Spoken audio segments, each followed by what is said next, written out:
चीज का कोई एहसास नहीं है। तुम्हें अंदाजा है कि वो अम्मा के थे। मुझसे गलती होगी जी। वो जो लड़की है ना नूर अफरोज, मैंने उससे गुड्डी बीबी की अलमारी साफ करने को कहा था। आप अपने कंगन ढूंढें। कंगन ज्यादा अहम है। खानदान संभालें। खानदान ज्यादा अहम है। हाँ हाँ, ये अंगूठी भी तेरी दुल्हन की है। तो फिर ये मैं रख लूं?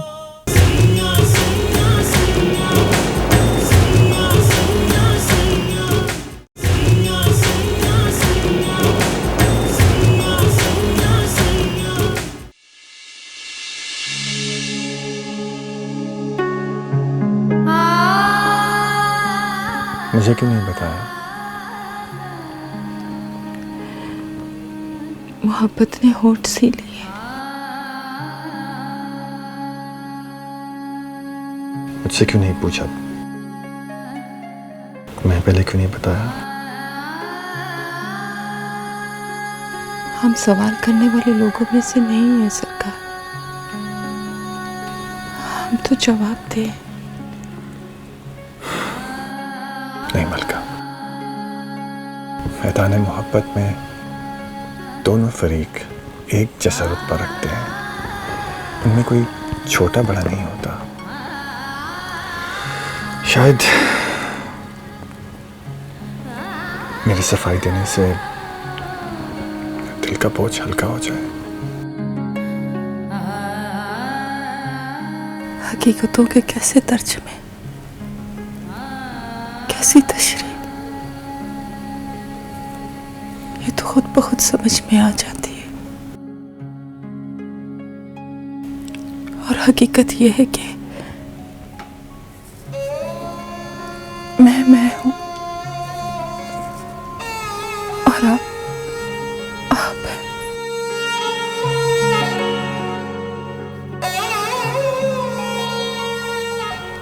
मलका, मुझे मोहब्बत मंगनी के बाद हुई है। और मोहब्बत से पहले होने वाली मंगनी ज्यादा मजबूत है। नहीं, तुम मेरी हो और मैं तुम्हारा। बस यही एक एहसास मजबूत है। बाकी सब फानी है, खत्म हो जाने वाला। आपकी भी शादी कहीं और होनी है और मेरी भी कहीं और। इसलिए कि हमारी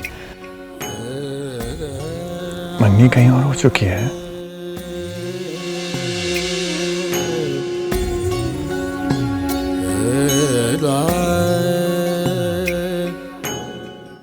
ठीक है,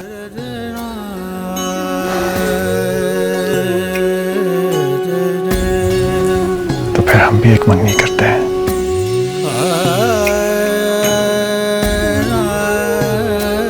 हाथ लाओ।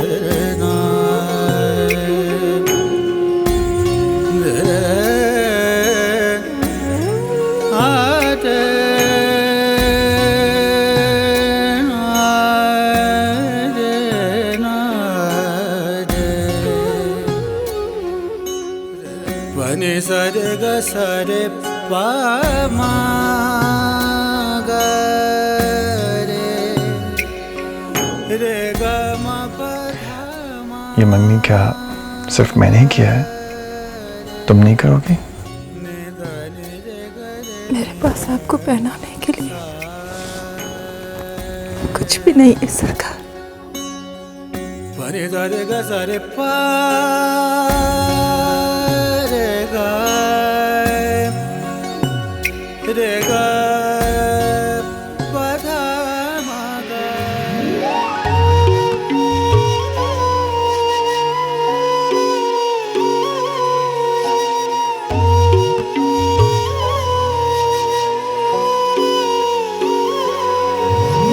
सैया जी,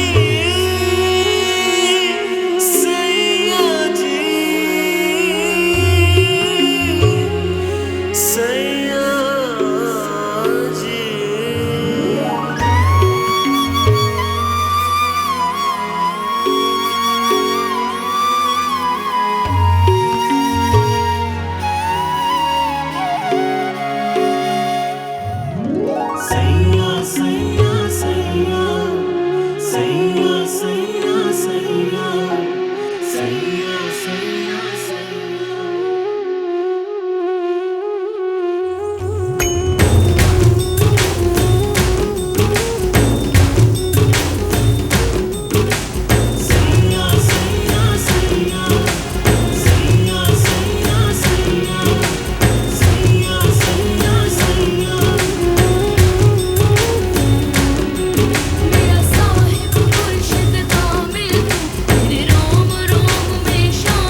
सुनो,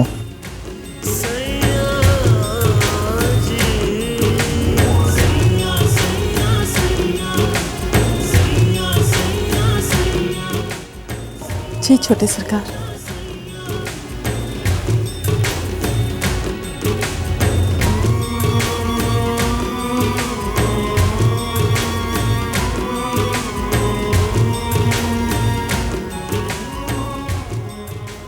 बीबी मलका मुर्शिद, आपकी मंगनी की अंगूठी कहाँ है? क्यों गुनाहगार करते हैं सरकार? आप हाथ जोड़ते हुए भला अच्छे लगते हैं क्या? हाँ, तुम्हें अच्छा लगना बहुत जरूरी है, इसलिए जो हुक्म सरकार। ये देखो, मैंने तो अपनी मंगनी की अंगूठी नहीं उतारी, तुमने क्यों उतारी?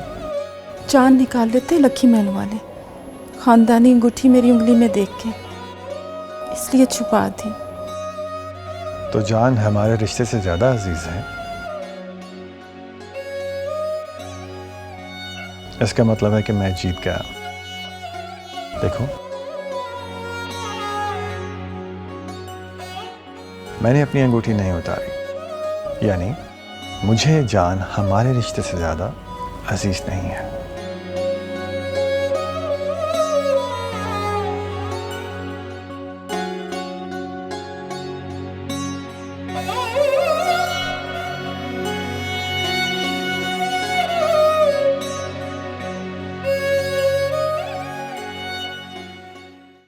अरे ओ बदबख्त, तेरी हिम्मत कैसे हुई बड़ी बीबी मुर्शिद की अंगूठी चुराने की? बता ना, कहां से उठाई है?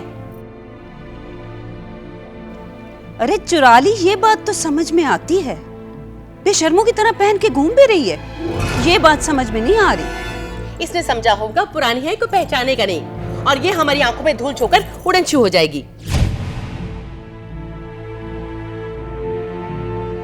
अब खड़ी खड़ी मुंह क्या देख रही है? उतारिए अंगूठी। अरे उतार ये अंगूठी, तेरी जैसी अंगूठियां पहनने लगी ना तो चल पड़ी पेरी मुरीदी।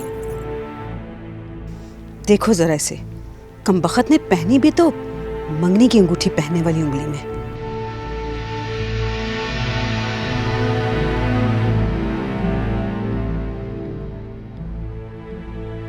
लीजिए बीबी मुर्शिद, आपकी अमानत। शुक्र करें मेरी नजर पड़ गई, वरना आपकी खानदानी अंगूठी हाफजों की लड़की के हाथों में ना गांव भर की सैर कर रही होती। मैंने बाकी इसका सामान चेक कर लिया जी, और कुछ नहीं है।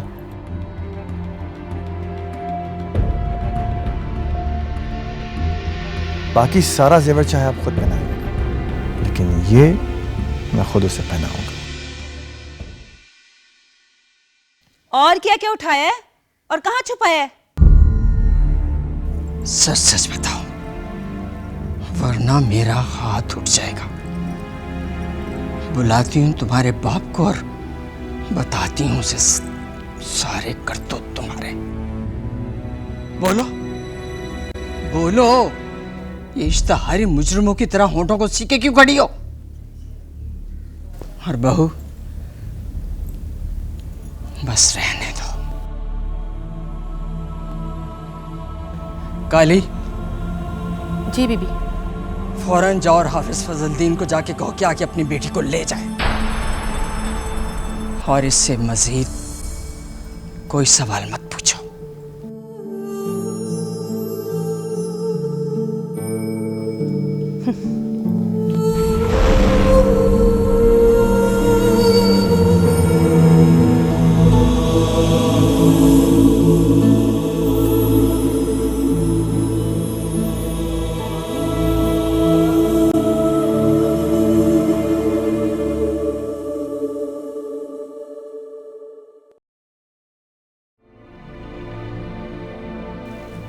आपने मुझे बुलाया है माँ? मैं पूछना चाह रही थी कि तुम कुछ मदद करना चाहते हो? मदद? कैसी मदद? मलका जा रही है, मैंने उसके बाप को बुलवाया है, उसकी शादी की तारीख बता दी है। अगले हफ्ते उसकी शादी है। हमारे मुरीदों की लड़की है बेचारी। उसका दादा हमारा सबसे ज्यादा वफादार मुजारा था और इसके बाप फजलदीन का सारा बचपन हमारे घर हवेली में पानी भरते गुजरा। अल्लाह बख्शे तुम्हारे दादा सरकार ने जब गांव में मदरसा बना तो इसे वहाँ दाखिल करा दिया। इस तरह से ये हाफिज भी बन गया और इसने अपनी लड़की को पढ़ा लिखा दिया, लेकिन इसके लड़के का कुछ ना बन सका। इसकी लड़की हमेशा से होशियार थी, आसमानों पर उड़ने वाली। उसे लगा मैट्रिक पास करके जैसे उसके पर लग गए हो और वो उड़ते हुए गांव की किसी बहुत बड़ी हवेली के ऊपर जाकर बैठ जाएगी। बहरहाल हमें क्या, उसे चाहे जो भी लगे।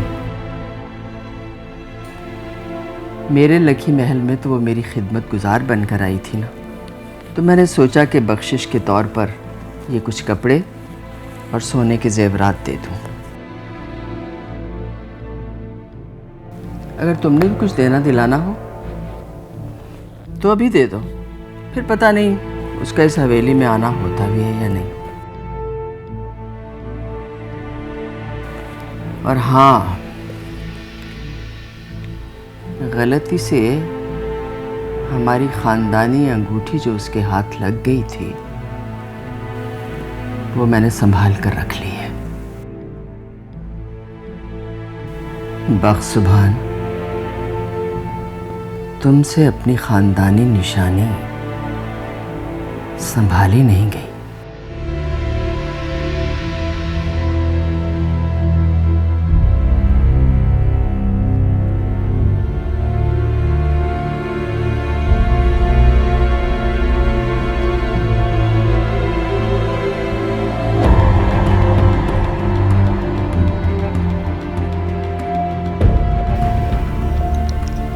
इजाजत है बीबी मुर्शिद? जा रही हो? जी। ये उठा लो। ये उस खिदमत के एवज है जो तुमने मेरी की। अब इससे ज्यादा तो मैं और कुछ कर भी नहीं सकती और ना ही तुम्हारा हक बनता है।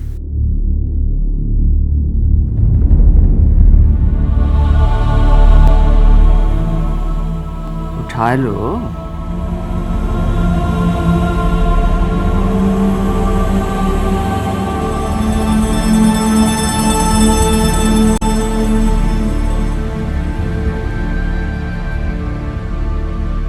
एक हफ्ते में तुम्हारी शादी है, तुम्हारे काम आएंगे।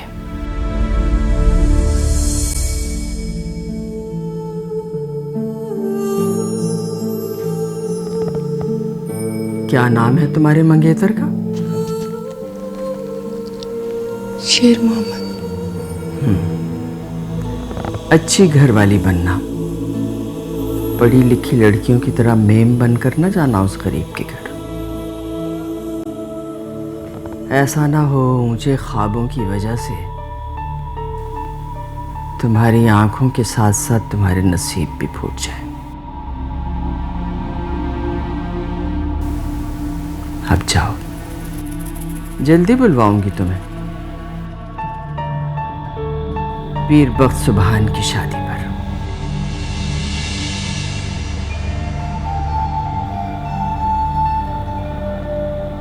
इस महीने के आखिर में पीर बख्त सुबहान की शादी है। तुम भी आना अपने खामिद के साथ।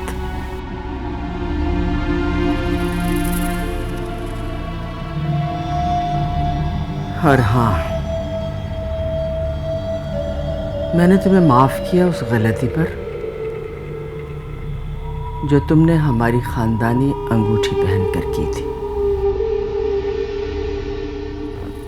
अब जाओ, तुम्हारे जाने का वक्त आ गया है।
तू चलती है या नहीं?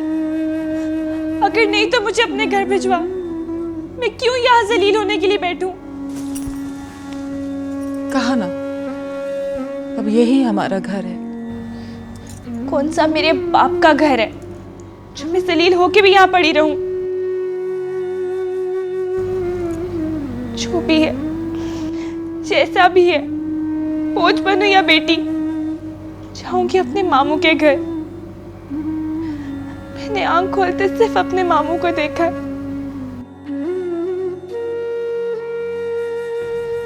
बैठे बैठाए पता नहीं क्या हो गया तुझे अम्मा।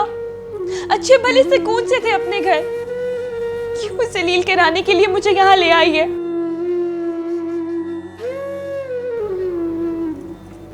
बता अम्मा, तू मुझे लेके जाती है या मैं कबीर को बुलाऊं? ना मैं जाऊंगी ना तुम, दोनों यहीं रहेंगे।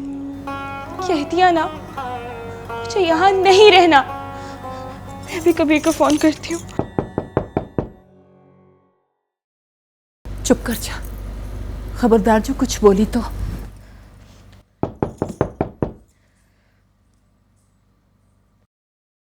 कौन है? मैं हूँ बनफ्शे।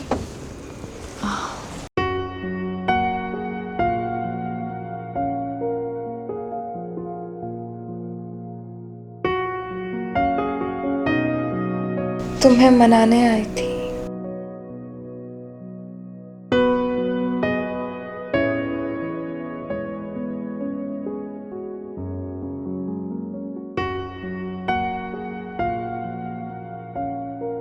पता है, आई एम सो सॉरी, मुझसे बहुत बड़ी गलती हो गई।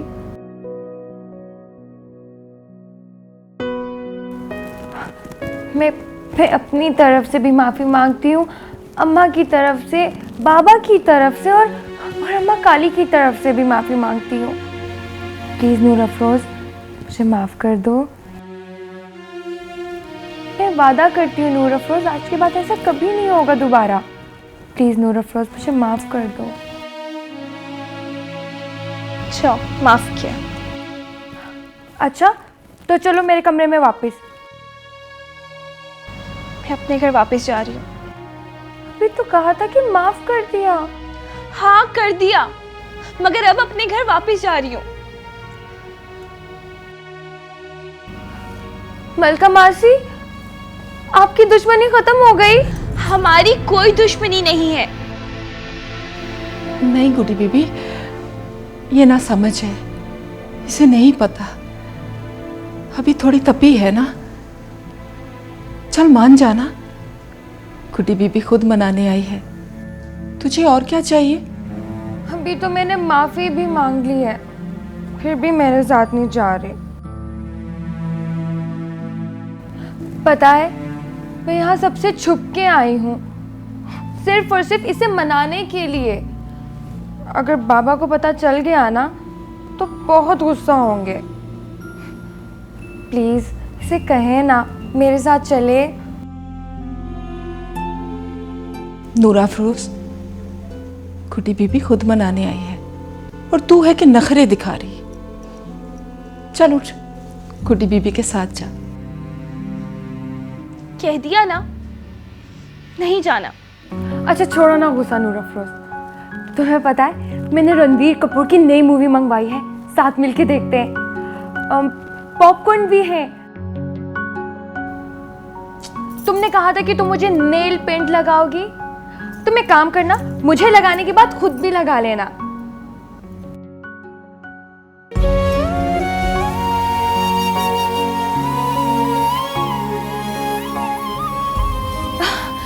Thank you so much Noor Afroz. It's okay, लेकिन आज के बाद मैं तुम्हारी अलमारी को हाथ नहीं लगाऊंगी। अच्छा ठीक है, जो जी में आए करना, बट अब चलो तो सही मेरे साथ, चलो।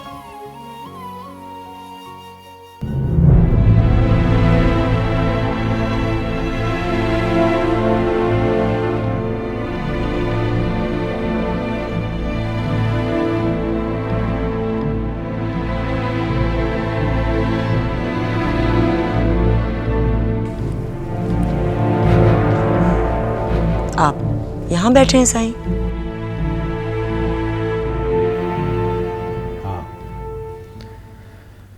दिल चाह रहा था कुछ देर अकेले बैठने का।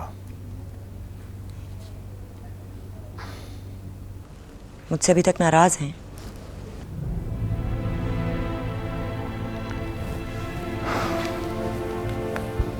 नहीं। अरे गुड्डी, तुम मुरीद खाने गई थी? नहीं अम्मा, वो मैं नूर अफरोज को मनाने गई थी, बस थोड़ी देर के लिए गई थी और इसे सॉरी बोला और ले आई अपने साथ। पता है बाबा, मैं ना जाती ना तो ये जा रही थी वापस, मैंने जाके इसे रोक लिया।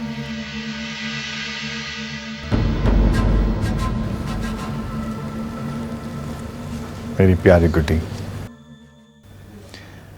मेरी बेटी बिल्कुल मुझ पर गई है। किसी इंसान को तकलीफ में देखकर सुकून से रह ही नहीं सकती।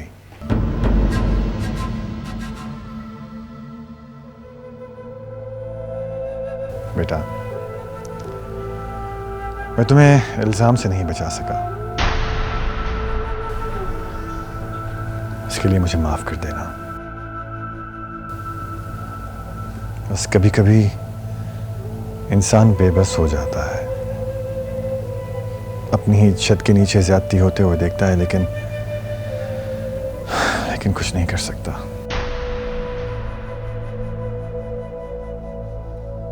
हमारे लिए अपना दिल मैला मत करना।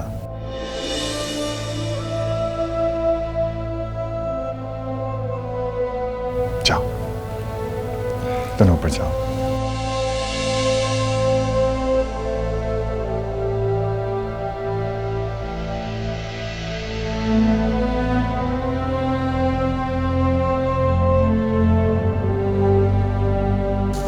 साईं,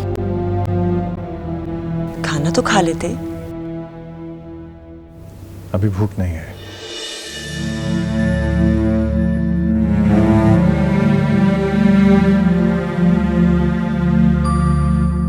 तुम दोनों यहाँ क्या कर रही हो? जाओ अपना काम करो।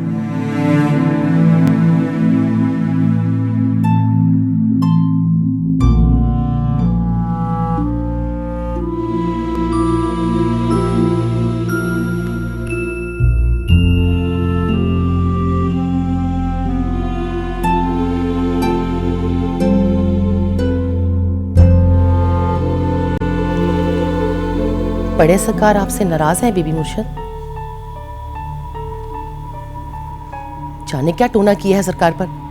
कल की आई 2 टके की मुरीदनी से माफिया मांग रहे हैं और आपके बुलाने पर रुके भी नहीं। मैंने तो पहले ही कहा था ये लड़की पानी में भी आग लगा देगी। खामखाही में आपके और बड़े सरकार के दरमियान में फासले का सबब बन बैठी है।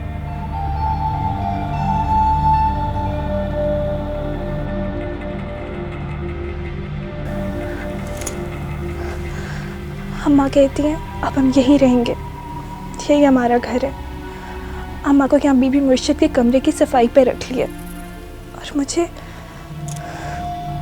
यहाँ पीर की बेटी के कमरे की सफाई का काम मिल गया। ये क्या कह रही है तू होश में तो है? यकीन करता है तो कर, नहीं तो मैं वैसे ही परेशान हूँ।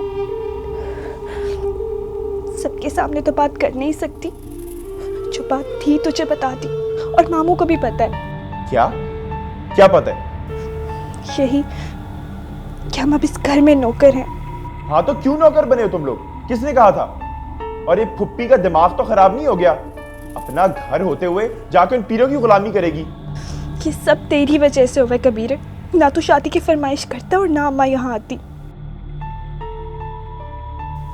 हम तेरी वजह से उस घर से निकले हैं। मैं तुझसे कभी बात नहीं करूंगी। हाँ तो ऐसा क्या गुनाह कर दिया मैंने? कहाँ है फुप्पी? बात करा मेरी। वो तेरी कोई बात नहीं सुनना चाहती और मुझे भी मना किया यहाँ की बातें तुझे बताने से। तूने फिर ये फसाद की जड़ उठा ली। बंद कर इसे। अब क्या कबीरे से बात करना भी मना है? अच्छा इस वक्त बंद कर और गुडी बीबी के कमरे में जा। मैं कह रहा हूँ मेरी बात करा फुप्पी से। ये ले बात कर कबीरे से। मुझे नहीं करनी बात, मुझे अपने भाई से बात करनी थी, कर चुकी।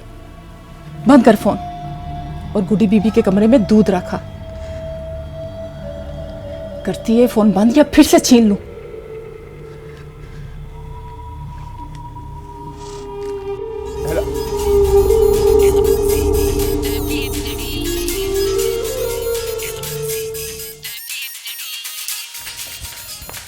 तू जानता है फुप्पी ने पीरों में मुलाजमत कर ली है? अब्बा कैसा भाई है तू? तेरी बहन पीर की बीवी का कमरा साफ करेगी और तू मजे से बैठा यहाँ ये रेडियो सुन रहा है।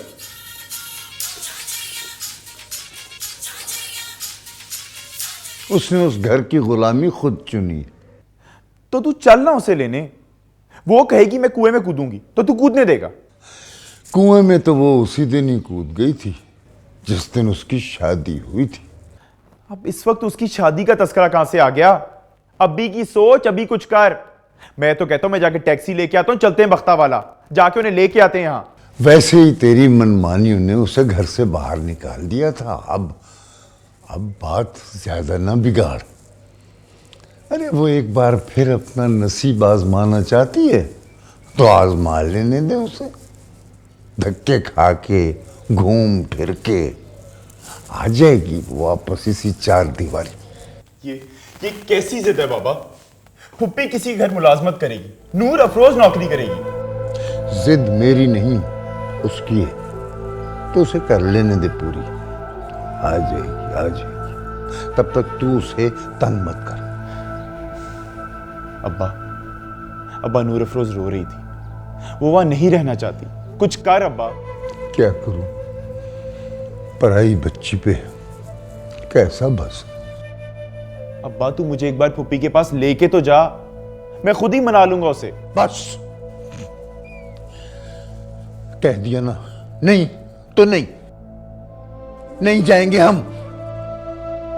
न तू न मैं। जो कह दिया बस उतना ही समझ। अब जाके सो जा। जाता नहीं।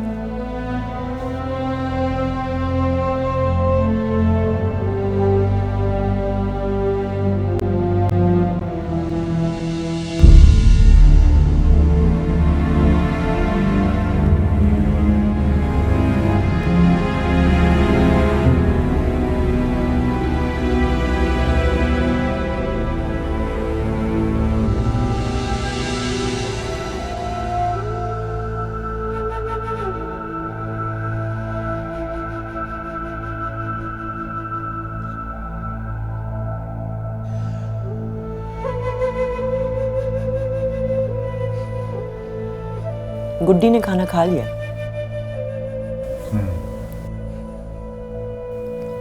खाया भी तो क्या, वही तले हुए आलू। आजकल की लड़कियां यही खाती हैं, अपनी सेहत का कोई ख्याल ही नहीं।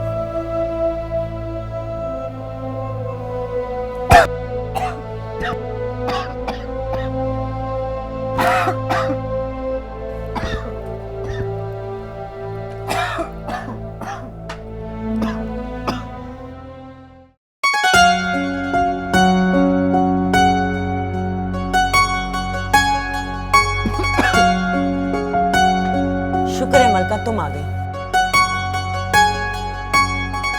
वरना इन्होंने तो ग्लास में कभी पानी नहीं पीना था।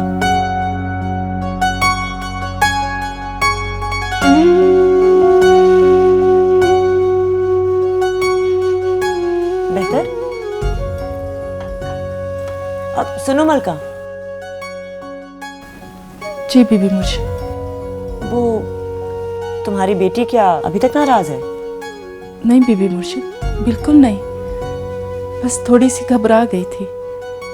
अभी वहाँ है बीबी गुडी के कमरे में। अच्छा, वो मैंने अपने कुछ पुराने कपड़े निकाले थे, तुम मेरी उतरन तो पहन लोगी ना?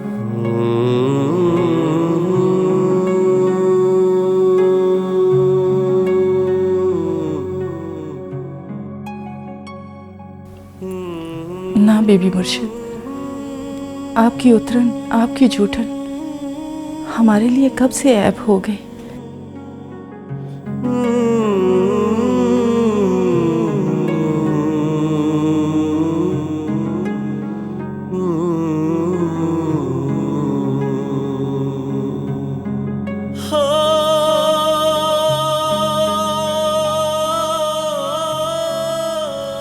पता है ये कपड़े बहुत कीमती हैं। ये साईं ने मुझे तब दिलवाए थे जब हम उम्रे पर गए थे। मेरा तो दिल नहीं चाह रहा था कि मैं यहाँ किसी मुलाजमा को दूं। इनको तो ना कोई तमीज़ है ना कोई तहजीब, इनको क्या पता कपड़ों की अहमियत। इनके लिए तो गधा घोड़ा सब बराबर।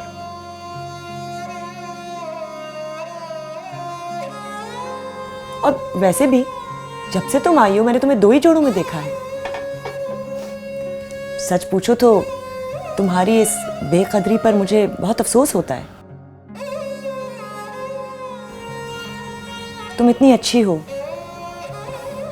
तुम्हें शौहर का सुख नसीब ही नहीं हुआ।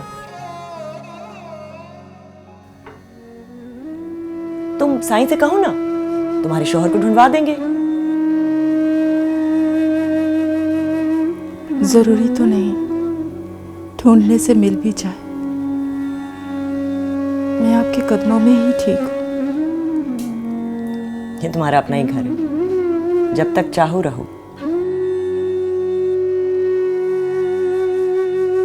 और वो जो कंगन वाली बात है ना, उसके लिए माजरत। ना बेबी मुर्शिद, मैं आपकी कनीज, हाँ मुझसे माफी मांग के मुझे गुनाहगार ना करें। अच्छा, ये कपड़े संभाल कर फिर वापस आ जाना बर्तन उठाने। जी।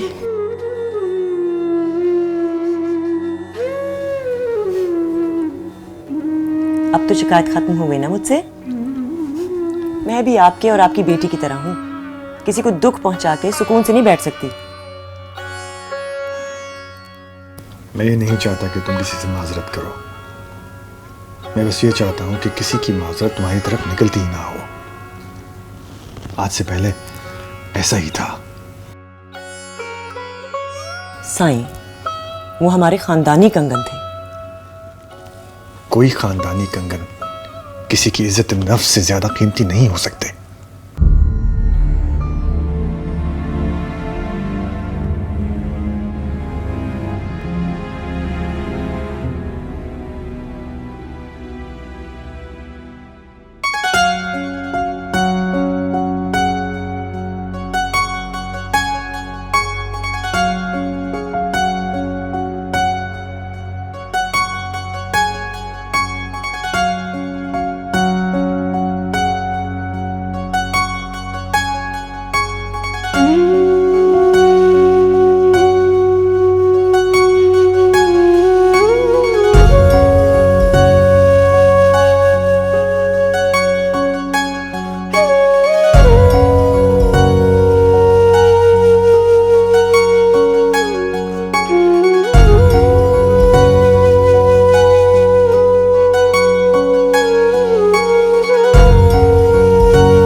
ये साईं ने मुझे तब दिलवाए थे जब हम उम्रे पर गए। सैया जी,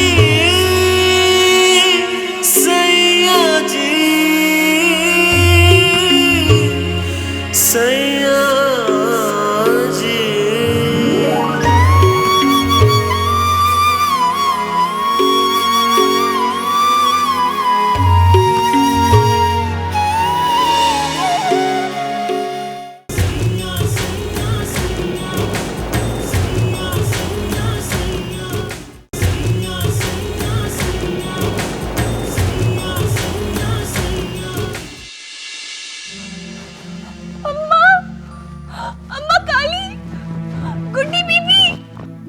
कैसे किया जाता है जलील?